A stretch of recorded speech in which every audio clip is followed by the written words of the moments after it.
I actually changed the name to the title a little bit because we're just trying to show what we're doing. Energy and Shakespeare, modern approaches to population dynamics. First of all, why do we care about it? What do you care about?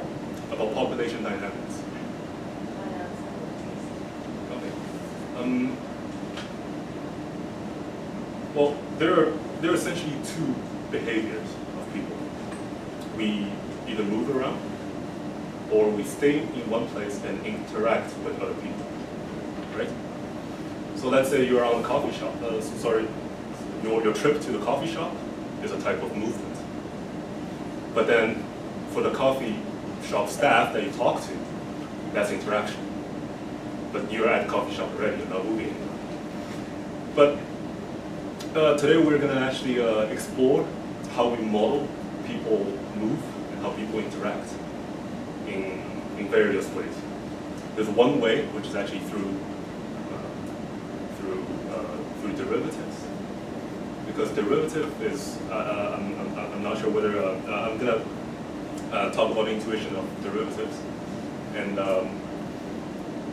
that's one way of looking at it. It's the differential approach. And the other is actually a probabilistic approach, which has to do with how people reproduce and branch. Okay. Then lastly, if we want to touch on Shakespeare, then there's actually a very interesting interaction, an interactive system of how we model emotions, how we model love and hate. And okay. Now, the reason why probability can model this movement, I mean, it may be highly counterintuitive, but let's say you have a choice of going to the coffee shop, or the bakery, or the grocery stores. If you have choices, then you have probability, right? Let's say, what's the probability of me just blindfoldedly picking one of you? We have three people, including Alistair, the cameraman, and my dear colleague. And so you guys have 4 people here. If I come into the room blindfolded, what's the probability of picking one of you? 1/4, right? So that's where probability arises, if we have choices, right? Okay. Now let's go a little more complicated. Let's say you play poker. How many cards are there in a deck of cards? 52. You want to form a 5-card. You want to form a 5-card hand, right? How many choices do you have for that? How many different combinations? If you still remember, I mean, yes, I agree. A lot of it. It's actually it's 52 choose 5. You turn choose 5 from 52, right? Okay. And that number is actually about 2.5 million, which is a lot. Yeah. Okay. But then that still leads to probability, because having one of this hand is going to be 1 over that, right? Okay. So again, probability.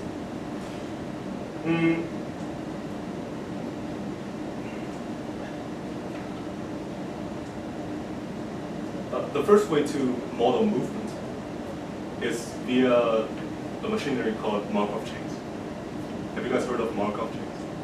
Yeah, only from various literatures and stuff, right? Okay. But since we have limited people here, then I can just ask you about it. I mean, what's the first thing that comes to your mind when we talk about Markov chains? Or, I mean, it's fine that you just I just have heard of it, but then what it really does, I probably am not sure. It's okay. Okay. What about you? Okay, sure. Actually, let me know your names. Ella, right? And Nora. Okay. And how are you? So he or so he? So he. Okay. So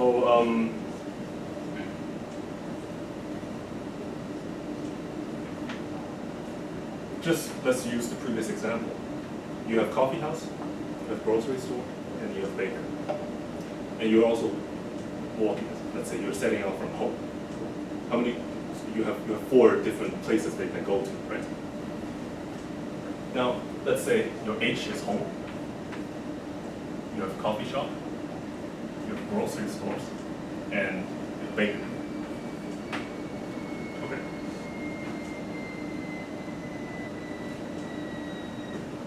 Let's say on a particular hungry day, that you may, well, all of these places have food, right? But then you may prefer one to the other. Let's say on one particular you just crave for pastry. So you have a higher probability of wanting to visit the bakery. Let's call it, let's say you have, I don't know, you have 60% of chance that you want to visit the bakery. And then grocery store, probably not so much because everything made there are very low quality, right? So all right, so let's say just 10% that you want to go to the grocery store.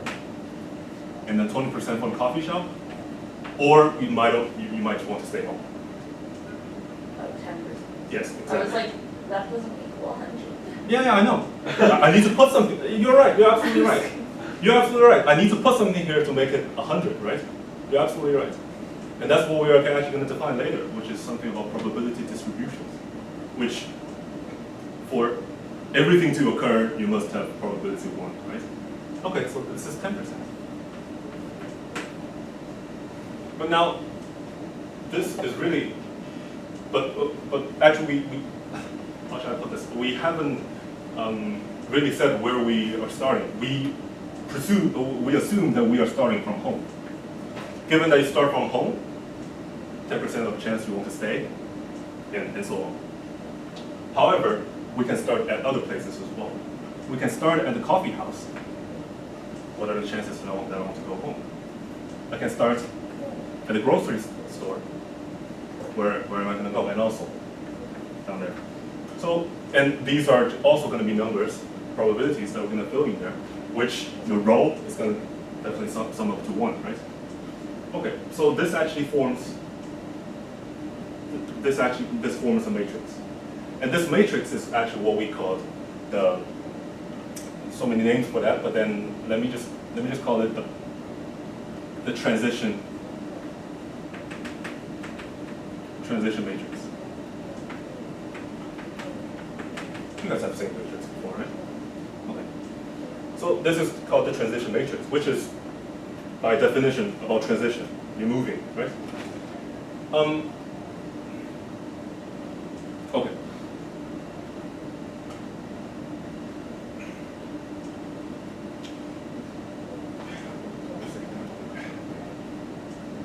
Okay, but there's also something that haven't been explained, which is why is this called?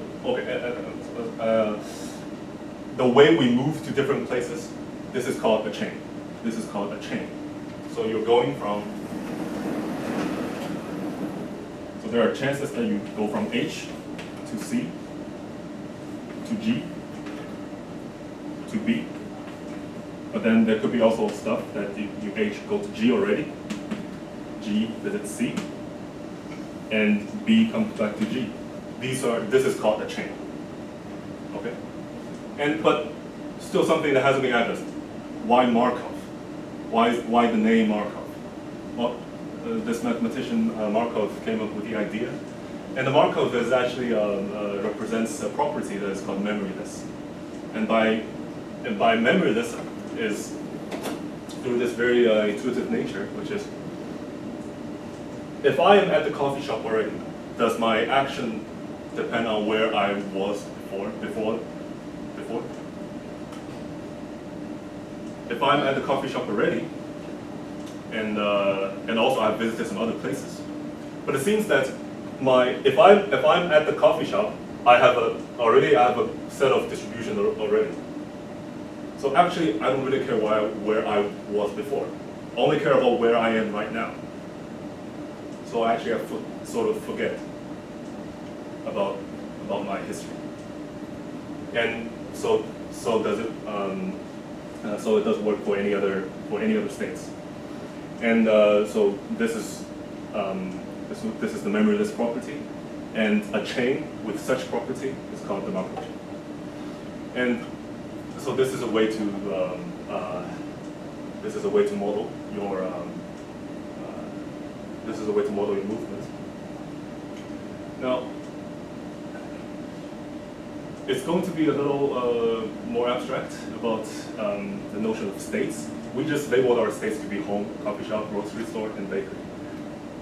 But we may have different states. Let's say you have 2 children in your family, and 3 children in your family, and 4 children in your family. They have their own, and we can also call them states.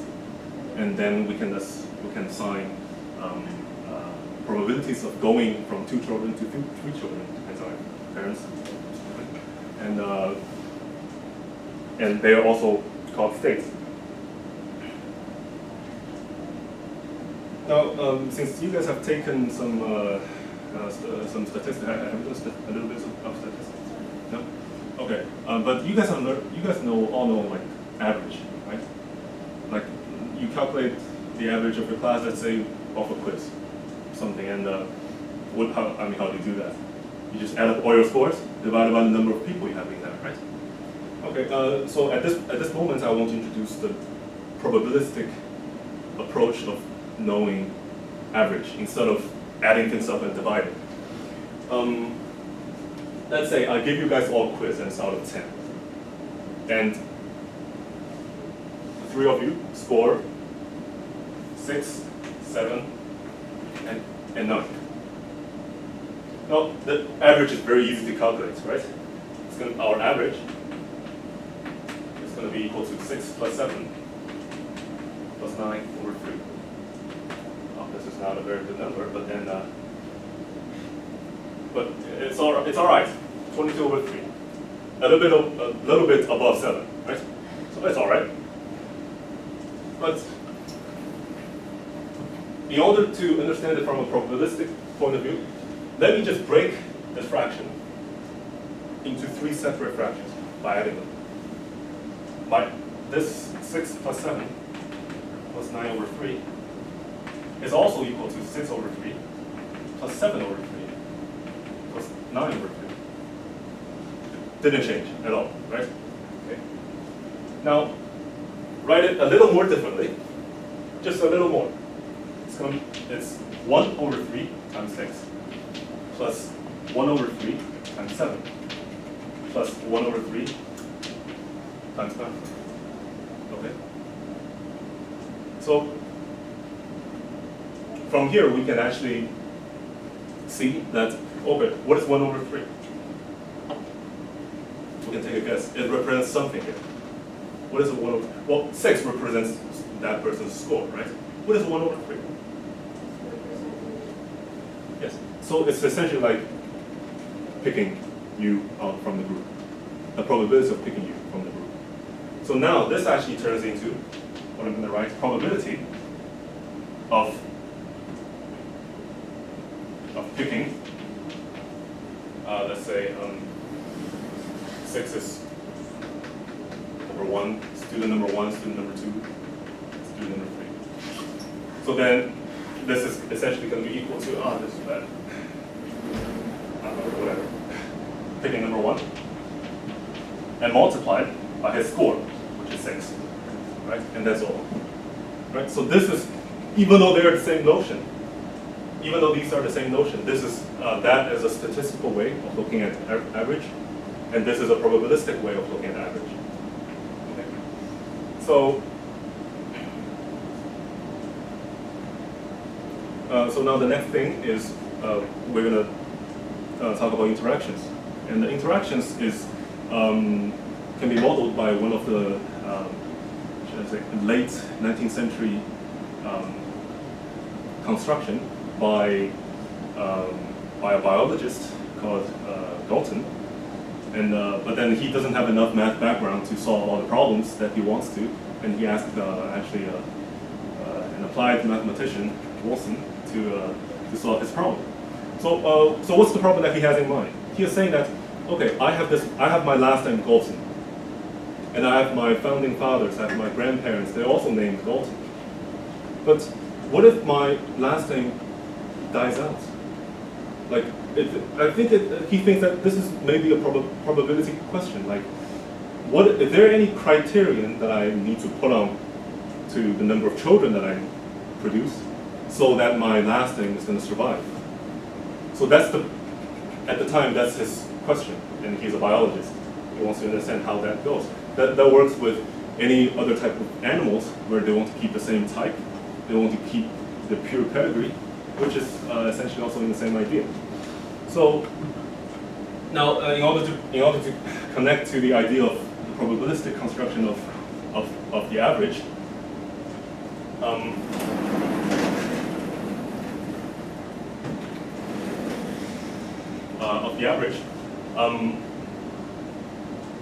let's say we start with one founding father in your whole history of your last name. Let's say, just take me for example. Now I'm Binan Gu, right? And then I'm going to have father Gu, I'm going to have grandfather Gu, all the way up to founding father Gu. So let's say I just have one founding father Gu. He's going to produce some children. But he produces children according to some probability distribution. The probability of he is also allowed to produce no children. So probability of zero children, let's call that P0. And probability of one child, let's call it P1. And then iteratively, we have probability of producing n children. Let's say it's just physically possible to produce n children. Okay? And we just call it Pn. And we also allow that he just goes on and keep reproducing. And it goes on. That P can go to P infinity. So, and there's one fact that you just pointed out, which is about distribution, which is if I sum my Pn going from n equal to 0 to infinity, this should add up to. This should add up to. Because you just pointed out that all my distributions must add up to 1. Yeah. But then, okay, let's do 100%. Yeah. Okay. So now given this construction, and we look at whatever we understood from the construction of mean, we can definitely calculate what the mean is for everyone here, right?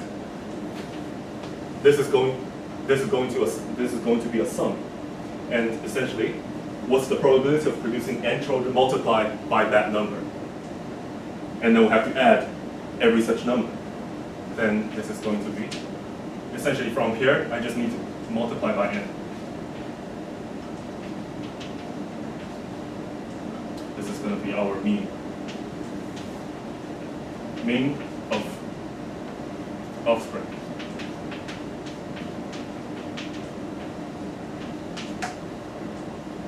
Okay. Mean of offspring from one person.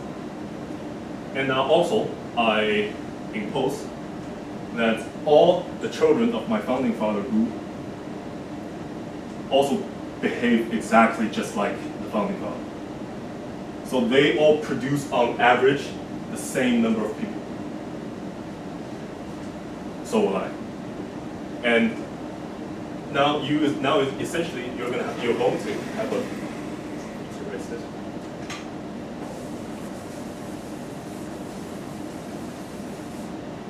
Now essentially you're going to have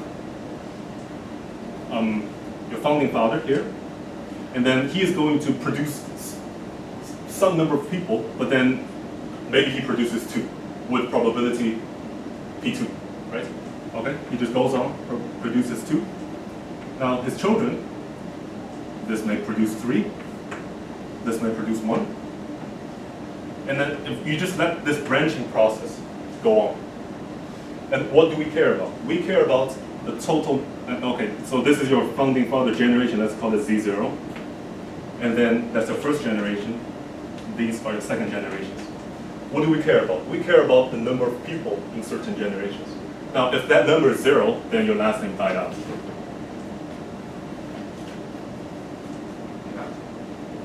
survey. No, probably don't need them. There's 3 people. The 2 people here. Okay. Just want to make sure that I don't come back then. Okay, so we just care about the number of people in each generation. So now our question is, so what is going to be the criterion that our family name is not going to last? You guys can take some very wild guesses.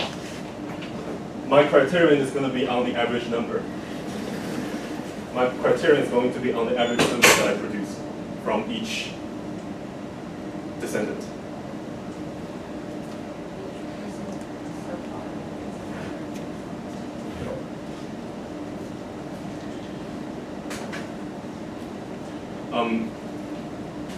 How about I ask this? What if you produce on average less than 1 child?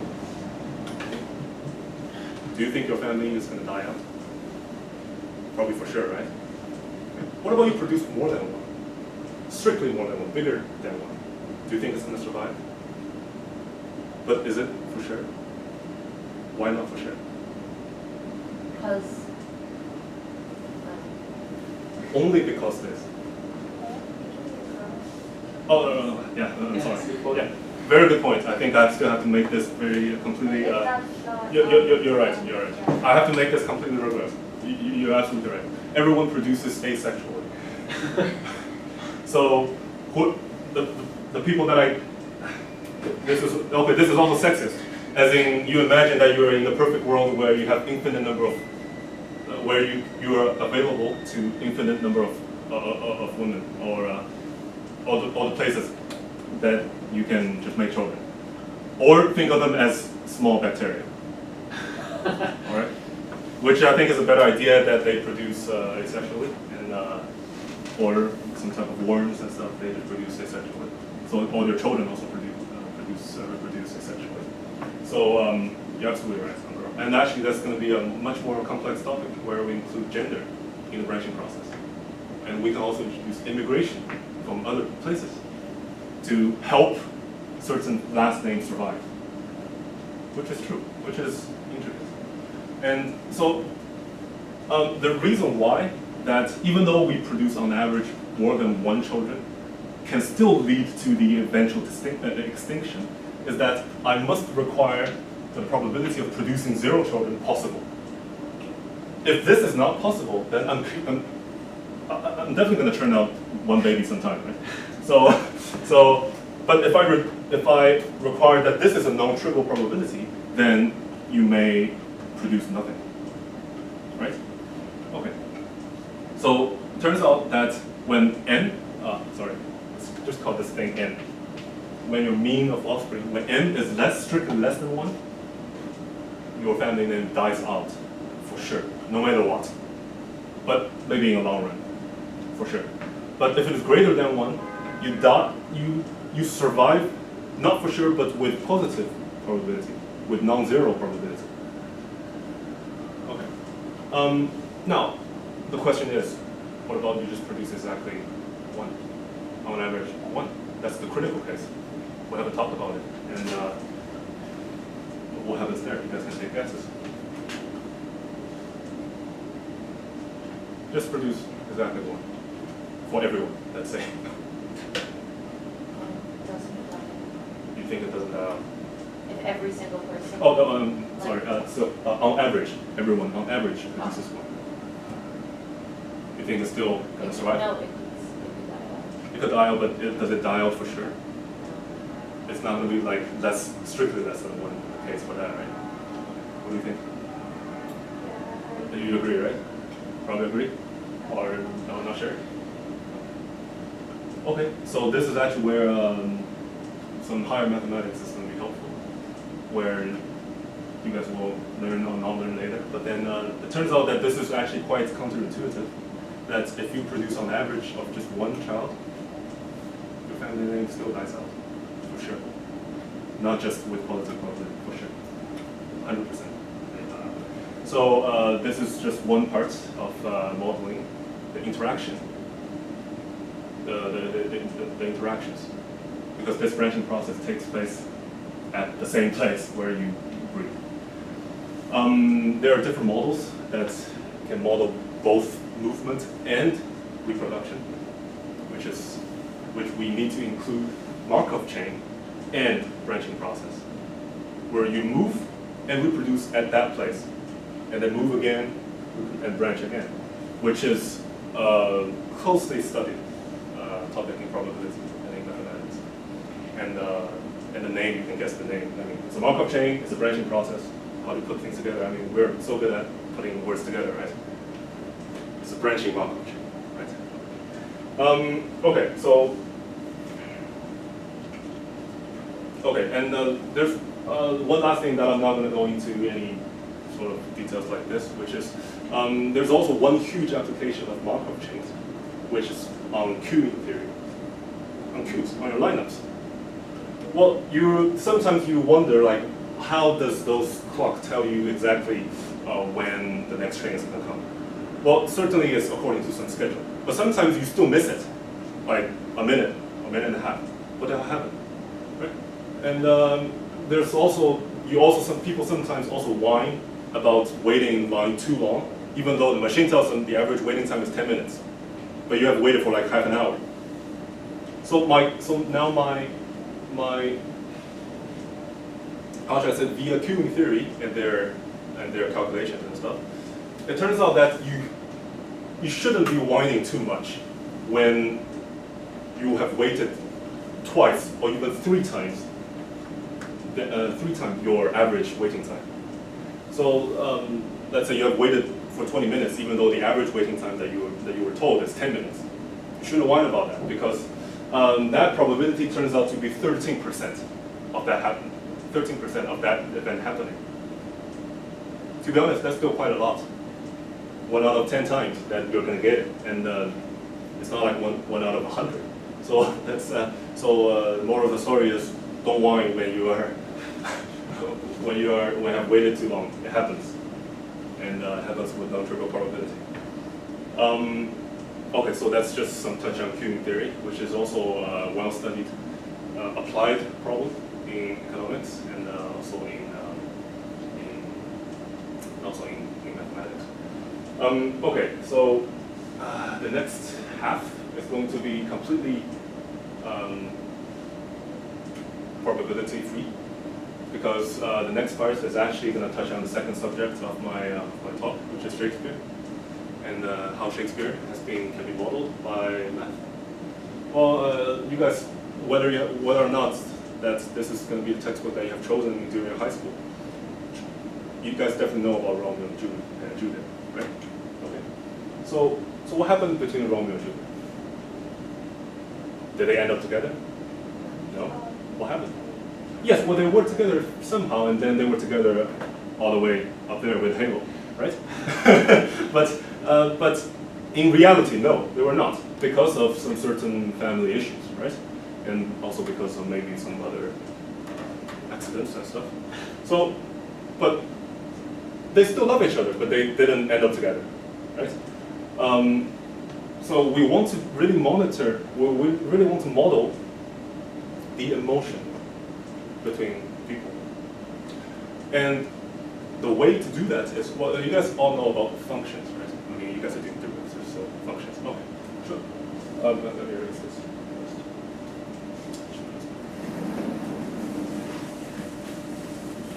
Okay. Now, emotions are, we model emotions according to time. So time is our only variable. Okay? And I'm going to call the emotions that Julia feels, Julia of T. This is understandable, right? Okay? And then I'm going to call Romeo's emotions R of T. Okay? Now, when you guys were learning about, okay, I'm just going to check with her. Did you do any pre-calculus or pre-calculus? No? Oh, you didn't try it. Well, this is not so far actually. This is probably doesn't even need any idea of derivatives. I'm going to tell you one thing about things to motivate this. Think of this. with population, right? And we also have the growth rate of population. So do you think that the growth rate also depends on the population at that moment? Do you think it depends on the population at that moment? I mean, think about China, right? China just builds up and it just grows bigger, right? So that rate is what we are trying to model. Rate is simply can be understood as the tendency to go somewhere. If the rate is positive, then your population grows. If the rate is negative, your population just dies, right? Okay, so now I care about how their emotions are changing given certain levels of their emotion. Now, and the label that I'm going to write here is delta. You guys all may have seen like delta to represent change, right? I'm just going to call it delta. Okay. It'll be equal to something. Well, human emotions are interactive, right? I care about emotion, and then I have my own emotion, right? Let's say let's say Romeo is a very fickle lover. Let's say when Julia loves him a lot, Romeo wants to get away from her. He's playing the throw and catch game, right? And he just dislikes Julia when she loves him. So it is actually so Romeo, his change in emotion is going to be negative. When it's going to be negative, when Julia's emotion is increasing. And I'm just going to put a coefficient, let's call it A. So this models, on Romeo, so minus A J of T. What does this mean is, if J increases, then Romeo hates Julia. However, Julia is just a normal girl as everyone is. Julia, if Romeo loves him, she will love him back. So that's going to be positive. That's called all our coefficients are positive, but then negative, right? Okay. We have just modeled their emotions, but which is a very bad example, because they seem to be total robots because they only play off from the other person's reactions, right? They just say, whatever you do to me, I'm gonna react to your emotion. So this is not good enough. But when people love each other, they have their own encouragement from themselves, right? And Romeo, after all, still loves, from his own perspective, still loves Juliet. But he plays off Juliet's action by going the reverse. So that's why he's fickle. We call him he's fickle. So then he has his own motivation based on his own emotional level. I'm going to call this C. And Julia is just the same girl as she is. She also loves Romeo the same way, also encouraged by herself. Yes.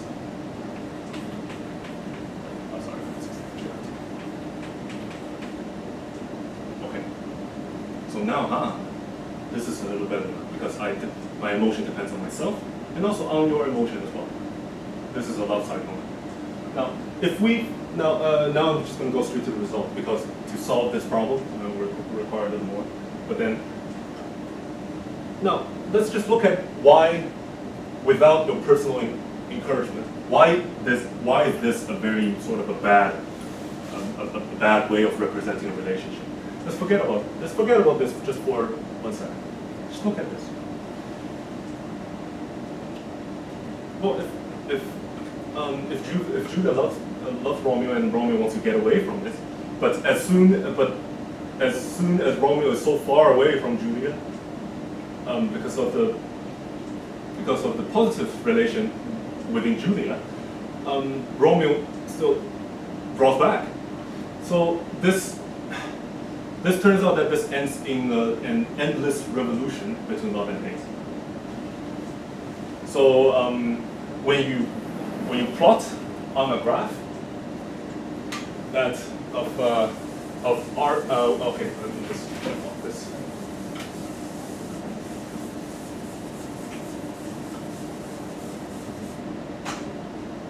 Let me use this word. Okay, so if you plot this, and let's say I plot each of this emotion on the graph, you are actually going to have circles. Well, the reason why there are different circles is because they may start off with different emotions. That's what we call initial conditions. But they're going to go in revolution. I like you, I'm going to hate you, I like you, I'm going to hate you. It's just like that. It never stops. Which is understandable from the construction, from Romeo being a fickle lover. And it's also, it can be proven analytically. But now if we add that, then something is going to, then you can actually find interesting equilibriums where they really, after so many turns of events and revolutions, they may end up very close to each other and stabilize at that point. And depending on the choice of these constants, A, B, and C, and their signs, their dynamics look completely differently. And there's also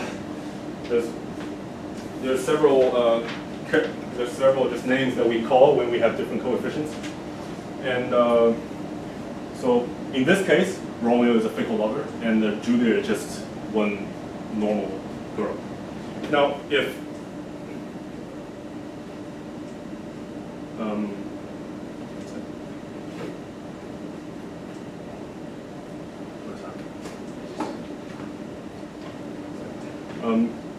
okay.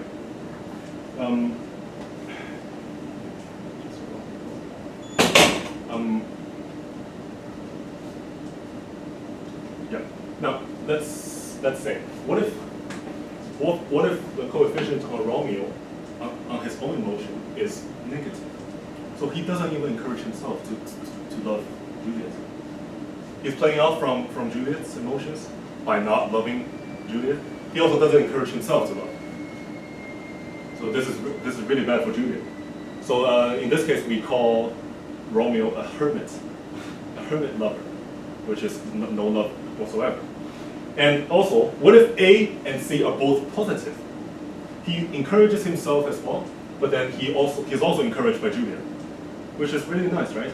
And the thing that we call is actually the eager beaver, which doesn't sound very nice, but it's what we call the eager beaver. And also in the case of this way, negative, he plays against Juliet, but then still encourages himself. This is called cautious lover, which is fine, right? Cautious. And also you can do the same thing. You can do the same. You can toggle around these coefficients and also add whatever you want for Juliet. What if you have a cautious Juliet, but you have a hermit Romeo? What's going to happen? Is there any equilibrium? Do they end up together? No. Probably not, right?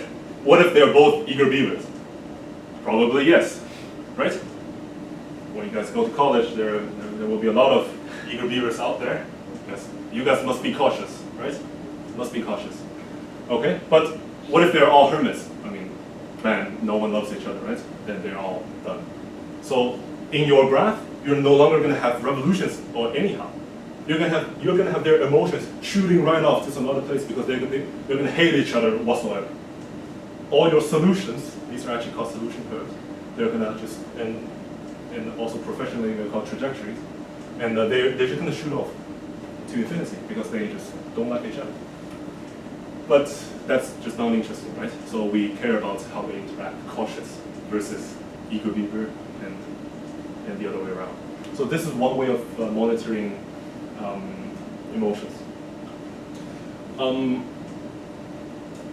Okay, so I think this is pretty good. Okay. Now,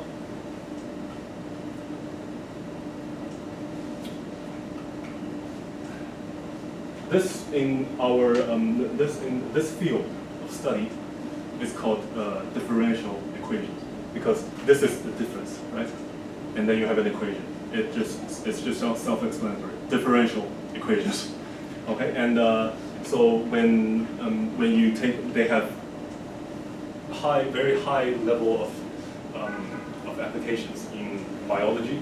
Apparently, biology. This is interaction biology, but then you also have population biology, and also in chemical reactions. Yeah, and also physics, engineering, and even economics. So I wish to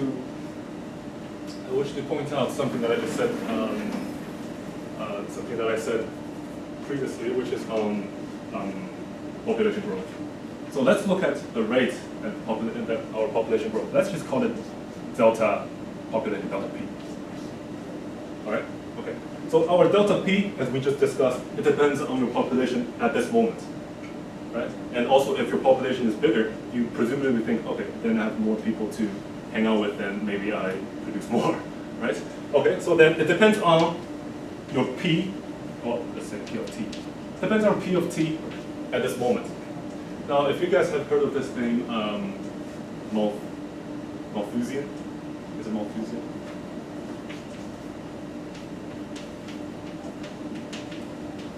And we usually have people intrinsically want to reproduce and want to thrive. So this is intrinsic. This is an intrinsic growth rate that we're going to put here. Let's just call it R. Malthusian growth rate, which is intrinsic, which doesn't change, which is different from this, which doesn't change. Let's just put it here. Okay. Now, given this, if my population is growing, then I have a higher rate, right? But if I have a rate, my population gets bigger, and then so on and so forth. We keep on going, and then you have explosion, right? But you know that's impossible, because we have resources, we have capital, we have labor limitations. So then there's I don't know whether you guys have heard of this. It's called the carrying capacity of populations. There must be a cap somewhere where if you go a little more, people are going to die because of malnutrition. But if you're below that carrying capacity, people can still grow up to that limit.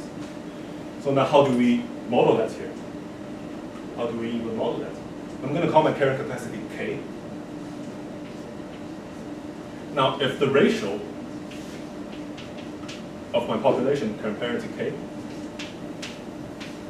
now you can think about this way. What if my population is already at my carrying capacity? What are you going to have? You're going to have K divided by K, right? Which is 1 minus 1 is 0. You're going to have no growth because you're at carrying capacity. Now, what if your population is just a little bit below carrying capacity? So this number is a bit under 1. This whole thing here is still bigger than 0, so then you still grow a little bit. What if your P is greater than K? You have a negative thing here, so then your growth rate is negative. You have people dying. This is a simple way of monitoring population with the current capacity. And in literature, it's called logistic equation.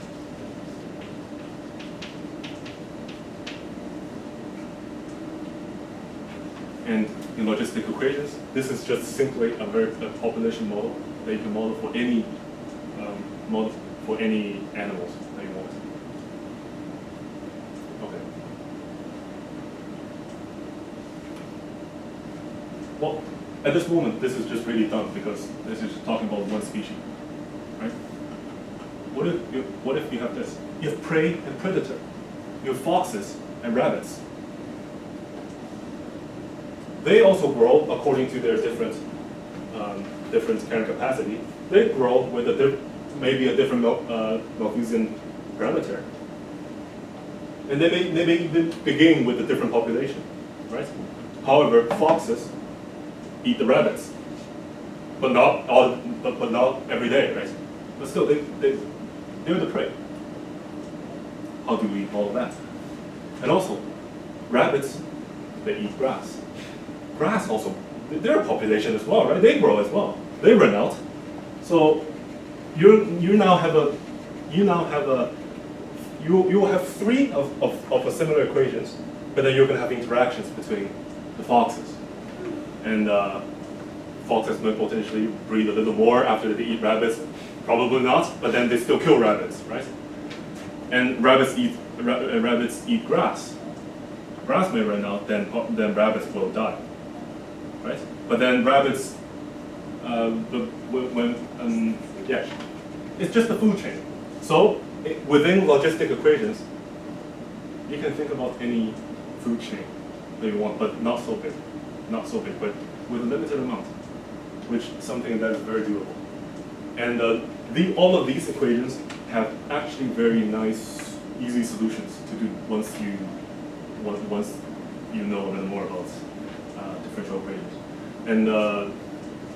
And they're all very graphable stuff on your calculators and stuff. And you're going to see, something intersected. That maybe is our equilibrium. Okay, so this is the predator and prey model, and to be honest, I actually have a solution curve that I can show you, which is all of these are solutions, and these are just, let's say, population of foxes and population of rabbits. If you start with 0, 0, then people still grow, right? But then maybe I never reach an equilibrium because they all just shoot off to infinity. But there's some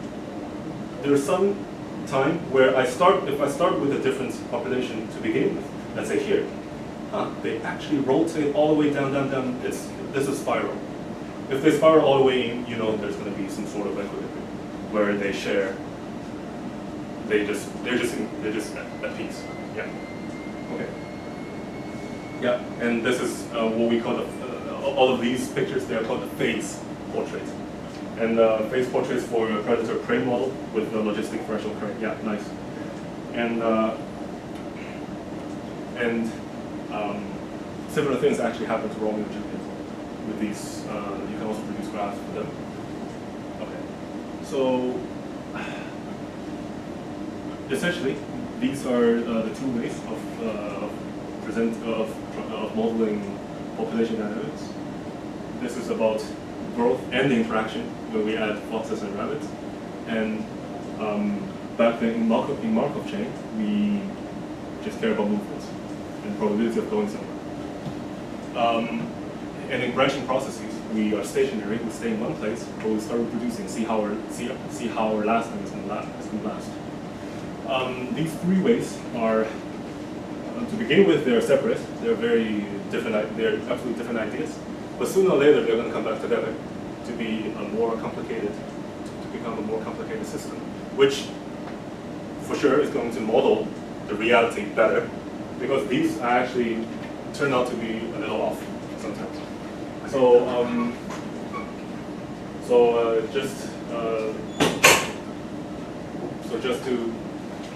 Essentially just to wrap up, it's not going to be long, just to wrap up.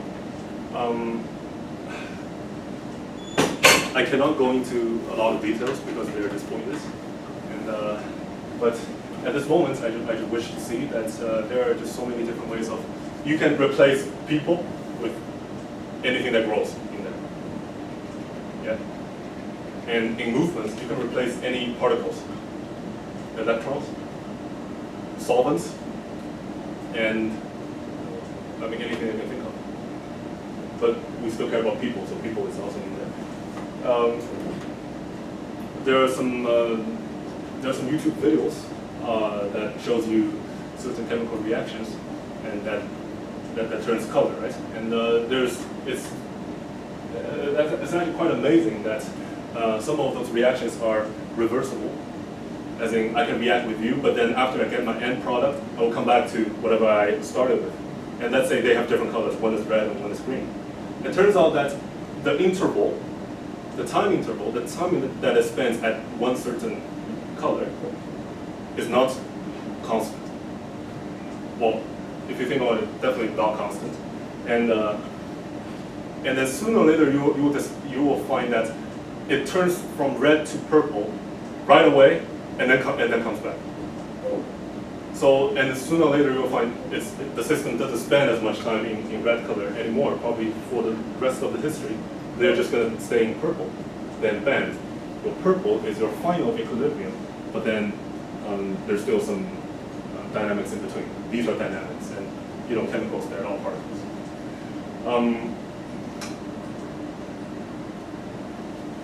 Yeah. Have you guys seen the movie on Legend? Will Smith? We have seen it, but then probably it's too old for them. Will Smith, I think, was 07, right? 07, 06. Okay. So Will Smith, okay, then probably I shouldn't even go on about it. What else is there? Prometheus. And the story of it. Okay. Prometheus is essentially my first particle. Prometheus. He is the founding father of everyone. And he breathes, well, certainly he has to breathe asexually by losing all the blood into the ground and stuff, and then people just start jumping out from the woods. So, but he is essentially the founding father. And just trying to refer to popular culture, but then it turns out that my popular culture was too old. I'm Legend, I was scared of that movie. Yeah. How about any vampire movies? Twilight? No? I've seen the Okay, well, but any other vampire movies? You see, there's also one economic model modeling the population of vampires and human. Well, vampires, they have to drink blood, so they have to kill, they are the prey, right? But then in order for them to keep reproducing, they cannot reproduce within themselves. They actually have to interact with a human in order to keep their vampire bloodline going.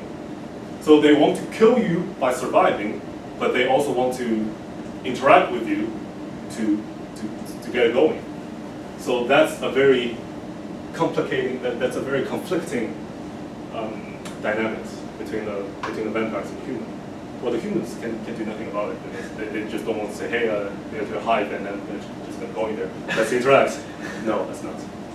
And so the humans don't have a choice, but then there's also some very interesting models that talks about that. And if you like popular culture and then wants to know more about it, there's tons of literature on that. So let me actually learn of what you guys are doing at school, in anything, in any aspect besides mathematics. Are you in a band, or do you dance, or do you play sports?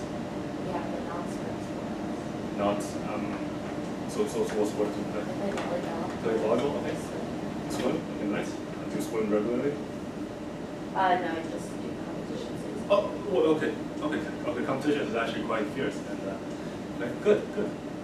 Okay, some of these stuff can be used to essentially model your motion in water. Volleyballs, on the other hand, is all physics.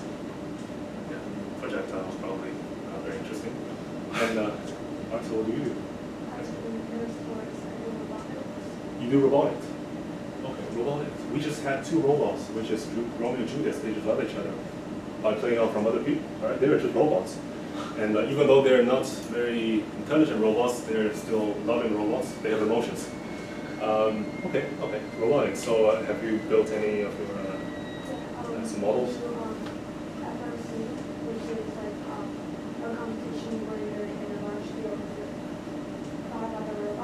Okay.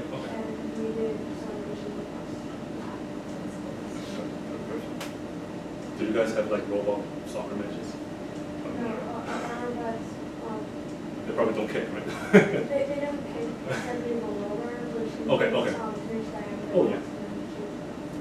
See, this is amazing stuff in high school. Yeah. Just amazing stuff in high school. Last year we did like the balls. Oh yeah. We had one. Yeah, we did that too.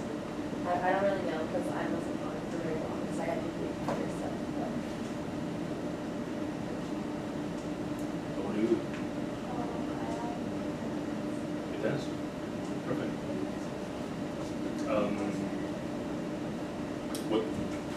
What type of dance? break? No.